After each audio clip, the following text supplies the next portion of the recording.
अस्सलामुअलैकुम नाज़रीन, तव्हां ॾिसी रहिया आहियो शाहीन न्यूज़ ऐं हाणे मीरपुर बठोर मां अशरफ चांडियो जी हीअ रिपोर्ट। मीरपुर बठोर यूनियन काउंसिल महर शाह मां निकिरंदड़ 3R सम नाले खे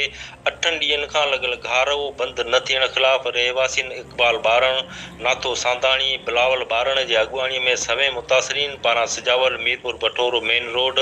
ते धरणो हणी रोड बंदि करे छॾियो, जंहिं सबबि रोड जे ॿिन्ही पासनि खां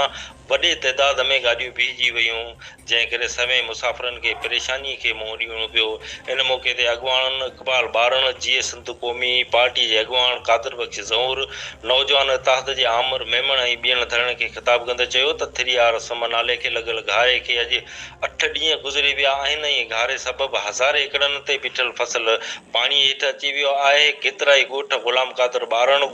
ॻोठ हाजी मोहम्मद मल्ला, आदिल जतोई ऐं ॿिया केतिरा ई ॻोठ पाणीअ में बुॾल आहिनि, जॾहिं त तेलके ऐं ज़िले इंतिज़ामिया खे ख़बर हुअण बावजूद बि ग़ाइब आहिनि। ॿिए तरफ़ PP अॻुवान अरबाब रमीज़ मेमण धरणे वारे हंधि पहुची मुतासिरीन सां ॻाल्हियूं करे धरणो ख़तमु करायो।